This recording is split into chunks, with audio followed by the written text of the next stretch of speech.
오늘 함께 보실 말씀은 요한복음 2장 13절에서 25절 말씀입니다. 요한복음 2장 13절에서 25절 말씀입니다.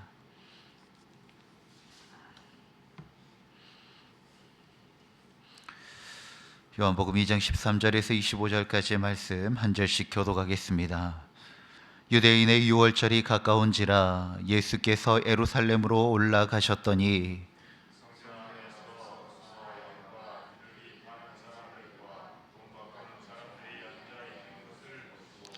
노끈으로 채찍을 만드사 양이나 소를 다 성전에서 내쫓으시고 돈 바꾸는 사람들의 돈을 쏟으시며 상을 엎으시고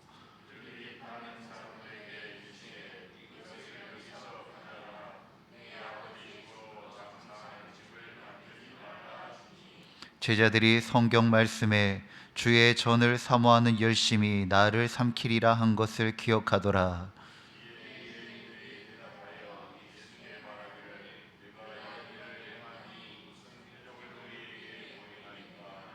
예수께서 대답하여 이르시되 너희가 이 성전을 헐라 내가 사흘 동안에 일으키니라.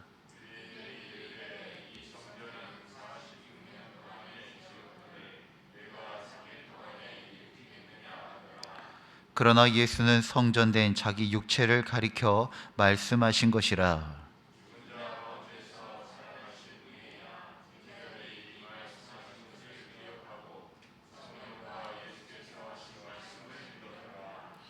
유월절에 예수께서 예루살렘에 계시니 많은 사람이 그의 행하시는 표적을 보고 그의 이름을 믿었으나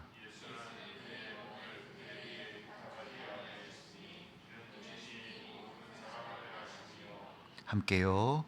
또 사람에 대하여 누구의 증언도 받으실 필요가 없으시니 이는 그가 친히 사람의 속에 있는 것을 아셨음이니라. 아멘.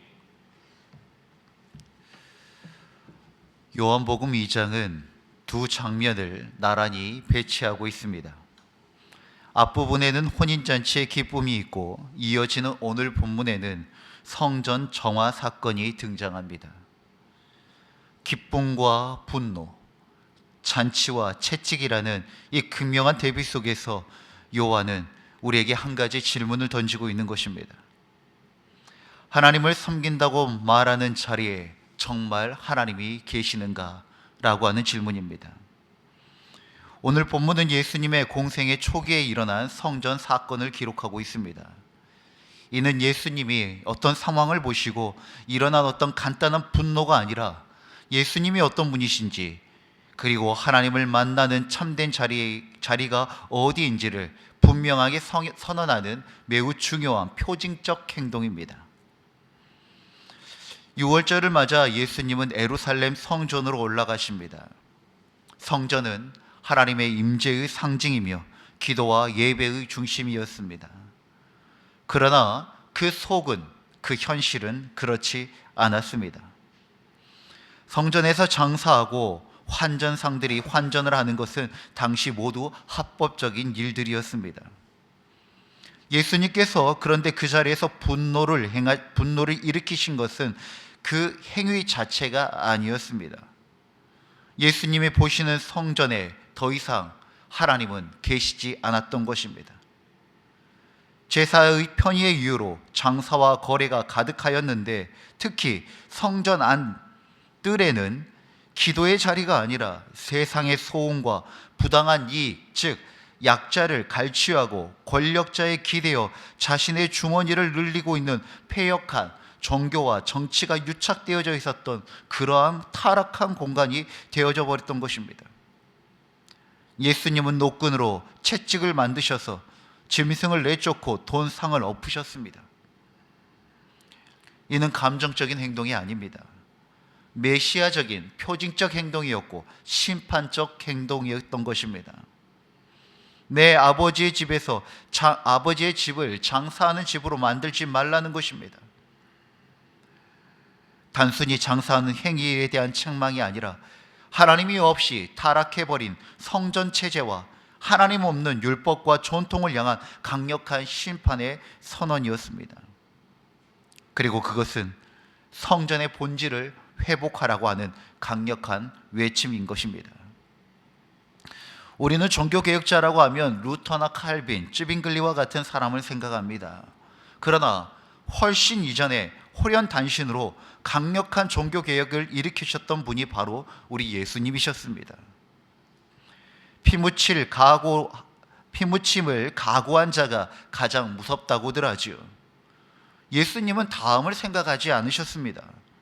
그렇다고 전략적이지도 않으셨습니다. 그럴 필요가 없을 정도로 정직하시고 분명하셨기 때문입니다. 어떤 위협적인 대응이 오더라도 하나님의 뜻을 훼손하는 것은 그 어떤 것도 용납하지 않으셨던 것입니다. 그것이 아무리 종교 지도자일지라도, 그것이 설령 성전일지라도 하나님이 계시지 아니하고 하나님의 뜻을 훼손하는 것에 대해서 방관하지 아니하시고 침묵하지 않으셨던 것입니다. 제자들은 이 모습을 보며 시편 말씀을 떠올립니다. 주의 전을 사모하는 열심이 나를 삼키리라. 열심의 결과 비방이 그에게 미쳤다라는 선언입니다. 아직 제자들은 예수님의 이 같은 도발적 행위가 어떤 폭풍으로 몰려올지는 알지 못하였지만 그러한 생각들을 했다는 것입니다. 사랑하는 성도 여러분, 우리의 예배와 신앙의 자리는 어떠합니까? 겉으로는 하나님을 부르지만 실제로는 그저 나의 편의와 안위와 계산이 중심이 되어 있지는 않습니까? 익숙한 간습과 성경의 역사가 사라져버리는 그런 전통 속에 매몰되어 있지 않는지, 오늘 우리 주님의 이 성전 정화 사건을 통하여 우리의 신앙과 우리의 예배도 점검해 보아야 한다는 것입니다. 그러자 유대인들이 예수님께 표적을 요구합니다. 이에 예수님이 충격적인 말씀을 하시죠. 너희가 이 성전을 헐라라고 이야기를 합니다. 이 성전을 헐라, 그리고 내가 사흘 동안에 다시 일으키리라 라고 말씀하십니다. 말이 안 되지요. 이 성전을 짓는데 46년 동안 걸렸고 더 오랜 시간들을 준비하였는데 3일 만에 그것을 무너뜨리고 다시 일으켜 세운다는 것입니다. 사람들은 이를 문자적으로 이해하여 조롱합니다. 그러나 예수님은 자기의 육체를 향하여서 성전이라고 말씀하신 것입니다. 우리는 이미 오래전부터 함께 말씀을 나누었고 들어왔습니다. 성전은 건물이 아니다. 예수 그리스도께서 그분 자체가 우리의 성전이다라고 우리는 함께 많은 이야기들을 나누었습니다. 하나님을 만나는 중심이 이제는 건물이 아니라 예수 그리스도의 몸이라는 뜻입니다. 성전의 제사, 제도, 공간, 이 모든 것은 예수님의 십자가와 부활 안에서 완성되어지는 것입니다. 그렇습니다. 예수님은 단지 성전의 체제에 타락해서 대응책으로 이 땅에 오신 것이 아니라 예수 그리스도의 자신을 통하여서 우리에게 진정한 성전을 이루기 위하여서 예수님은 이 땅에 인간의 몸을 입고 성육신 하신 것입니다. 불완전하며 완전하지 못하여서 한정적이고 영원하지 못한 그러한 하나님의 임재를 상징하는 성전이나 제도가 아니라 영원토록 우리에게 본질적인 하나님을 향하여 나아갈 수 있는 그 길을 우리 주님께서 여셨던 것입니다. 그래서 주님은 바로 자신이 성전이다. 이제는 이 건물을 무너뜨리고 다시 사흘 만에 하나님을 향한 그 임재의 그 통로인 그 성전을 일으키시겠다라고 주님께서 앞으로 하실 일들을 예언적으로 말씀하시고 있는 것입니다. 요한은 덧붙입니다. 제자들도 이 말씀의 의미를 알지 못합니다. 부활 이후에 이 예수님의 말씀이 어떤 말씀인지 훨씬 뒤에 나중에 깨달았다라고 기록하고 있습니다. 십자가와 부활을 통과하지 않고서는 우리 주 예수님의 말씀을 온전히 이해할 수 없다는 것입니다. 우리가 지혜가 있어 하나님의 말씀을 통찰력을 가지고 깨닫는 것이 아니라 우리 안에 예수 그리스도께서 임하시고 그 주님의 십자가와 부활이 나의 고백이 되어질 때 우리는 비로소 하나님의 말씀이 무엇을 뜻하는지 깊이 이해할 수 있고 깨달을 수 있게 된다는 것입니다. 무엇입니까? 결국 예수 그리스도라는 것입니다. 예수 그리스도가 성전이시며 예수 그리스도가 말씀이십니다. 예수님을 이은 또 한 명의 강력한 종교개혁자가 있습니다. 바로 사도 바울입니다. 그는 오직 예수 그리스도의 복음 이외에 모든 것은 절대적인 것이 아니라고 선언해 버립니다. 이방 선교를 하면서 걸렸던 여러 가지의 문제들이 있었습니다. 그런데 그 중에 한 가지가 무엇이었냐면 할례였습니다. 할례는 구약에서 하나님께서 자신의 백성들에게 명령하신 강력한 계명입니다. 내 백성임을 그 할례를 통하여서 알겠다라고 하셨거든요. 그런데 사도 바울은 그런 전통이 구원에 이르게 하는 것이 아니라고 이야기합니다. 그리고 그는 골로새서 2장 11절에 육체의 할례 대신 성령으로 마음을 새롭게 하는 그리스도의 할례를 강조합니다. 유대인들에게는 받아들일 수 없는 말씀입니다. 할례는 하나님의 백성이 되기 위해서 절대적인 요소였는데 절대적인 게 아니라는 거예요. 오히려 성령으로 마음이 새롭게 된 예수 그리스도의 할례가 그것이 절대적인 것이다 라고 강조합니다. 또한 바울은 안식일 전통에 대해서도 절대적이 않다라고 말합니다. 유대인들이 안식일을 어떻게 지켰습니까? 일하지 말라고 하니까 뛰지도 않았고요. 아무 활동 자체를 많이 제한하고 금하였습니다. 그런데 골로새서 2장 16절 17절의 말씀에 보면 안식일 역시 그리스도의 그림자이며 참된 실체는 그리스도다라고 말하고 있습니다.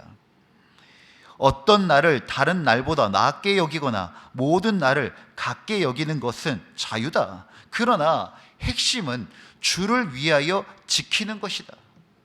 안식일이나 다른 날을 다르게 여기거나 아니면 똑같게 여기거나 그것은 자유지만 그 모든 것을 지키는 그 핵심이 무엇이냐? 그것은 우리 주 예수 그리스도, 우리 주님을 위한 것이 되어져야 한다라고 로마서 14장에도 말씀하고 있습니다.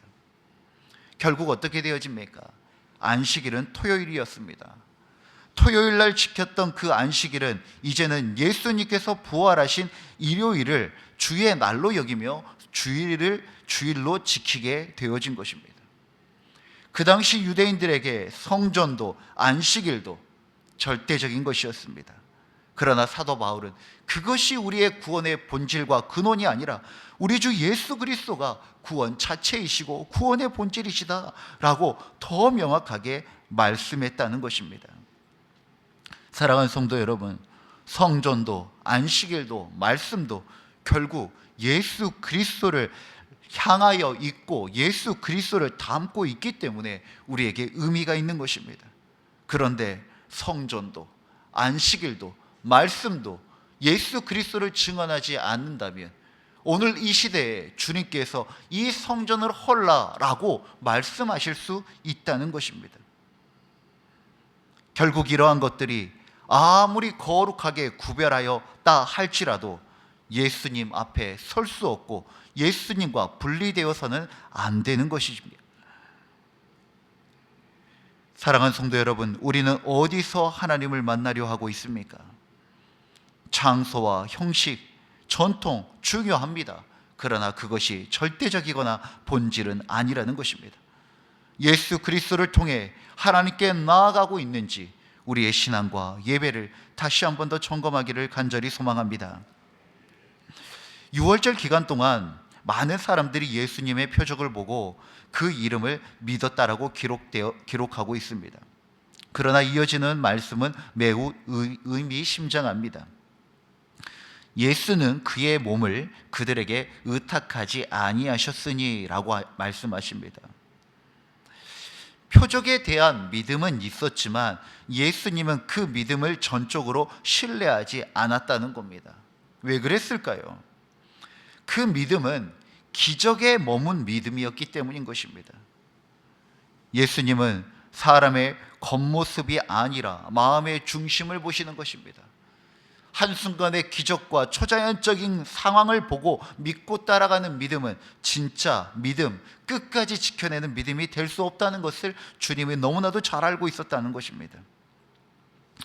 우리가 어떤 사람에게서 신의를 느끼게 되어집니까? 상황에 따라, 때에 따라 변하는 사람들에게는 잘 우리가 신뢰나 신의를 느끼기가 어렵습니다. 그런데 좋을 때나 안 좋을 때나 항상 곁을 지키는 사람에게 우리는 어느 순간 믿음의 감정을 느끼게 되어지는 것입니다. 표적에 반응하는 믿음은 참된 믿음이라고 할 수 없다는 것입니다. 내 기도에 응답할 때는 하나님 하지만 내 기도에 아니에요라고 응답하면 언제든지 마음을 돌리는 것이 인간의 마음이라는 것입니다. 표적을 향하여 반응했던 그 사람들이 어떻게 되어집니까? 십자가에 달린 예수님을 바라볼 때 그들의 손에는 돌이 들려 있었다는 것입니다. 진실된 믿음은 언제 발휘되어지는가? 그것은 바로 내 기대가 무너지는 그 순간에 바로 진정한 믿음이 발휘되어지는 것이며, 그 기대가 무너진 순간에도 여전히 예수님을 믿고 신뢰하며 따라가는 것, 예수님의 그 존재 자체에 대하여 반응하는 것, 그것이 주님께서 우리에게 원하시는 참된 믿음인 것입니다. 좋은 날에도 슬픈 날에도 내 원이 이루어지는 날에도 내가 원하는 것대로 이루어지지 않더라도 우리가 예수 그리스도를 참된 나의 구원자라고 믿다면 신실히 그 걸음을 따라가는 것이 참된 믿음이라는 것입니다. 표적에 반응하는 믿음과 예수님의 존재 자체에 대한 믿음의 결정적인 차이는 결국 주권의 문제입니다. 내가 주인인가, 주님이 주인인가, 바로 그 지점에서 나누어지는 것입니다. 사랑하는 성도 여러분, 우리가 예수님을 무엇 때문에 믿고 살아가고 있습니까? 단지 응답과 축복 때문입니까? 아니면 예수님 그 자신 때문입니까? 주님은 우리의 중심을 보고 계십니다. 말씀을 갈무리하고자 합니다.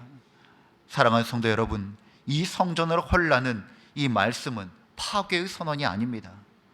다시 진정한 하나님 나라의 새로운 시작의 선언인 것입니다. 잘못된 하나님이 없는 그 모든 제도와 전통이 이제는 무너질 때 비로소 예수 그리스도께서 이루시는 참된 성전이 세워지는 것입니다. 예수님은 그 무너진 자리 위에 자신의 몸으로 새로운 예배의 길과 진정한 신앙의 삶을 열어주시는 것입니다. 오늘 이 새벽에 주님 앞에서 우리가 헐어야 할 것들이 있다면 주님을 믿고 담대히 내려놓으며 다시 주님께서 채워가시는 은혜를 경험하기를 간절히 소망합니다. 주님이 일하실 수 있도록 우리의 그 마음과 그 삶들 자체를 온전히 내어드리는 주의 귀한 백성들과 그런 믿음의 삶들이 되어지기를 주의 이름으로 축원드립니다. 기도하겠습니다. 거룩하신 주님, 우리의 예배와 우리의 신앙의 여정을 다시 살피게 하옵소서. 장사하는 마음으로 주님 아버지 앞에 서지 않게 하여 주시옵소서. 나의 계산과 나의 편의와 나의 원을 가지고 주의 십자가 앞에 서지 않게 하여 주옵소서. 우리의 영원한 참된 성전이신 예수 그리스도를 바라보고 그 주님과 같이 기꺼이 그 주님의 나라와 그 생명의 길을 걷고 나아가는 우리 모두가 되게 하여 주옵소서. 헐어야 할 것들이 있다면 하나님 아버지 깨닫게 하시고 두려워하지 아니하고 기꺼이 내려놓아 사흘 만에 다시 온전한 완전한 영원한 성전을 일으키시는 우리 주님의 그 영광과 감격과 은혜를 누리는 우리 모두가 되게 하여 주옵소서. 오직 우리 주님 반석 위에 세우는 하나님 믿음을 갖고 세상을 살아가는 우리 모두가 되게 하여 주옵소서. 영원한 반석 되신 우리 주 예수 그리스도의 이름으로 기도드립니다. 아멘. 주님이 가르치신 기도로 예배를 마치겠습니다. 하늘에 계신 우리의 아버지, 아버지의 이름을 거룩하게 하시며 아버지의 나라가 오게 하시며 아버지의 뜻이 하늘에서와 같이 땅에서도 이루어지게 하소서. 오늘 우리에게 일용할 양식을 주시고 우리가 우리에게 잘못한 사람을 용서하여 준 것 같이 우리 죄를 용서하여 주시고 우리를 시험에 빠지지 않게 하시고 악에서 구하소서. 나라와 권능과 영광이 영원히 아버지의 것입니다. 아멘. 우리의 기도를 주님께 올려드립시다.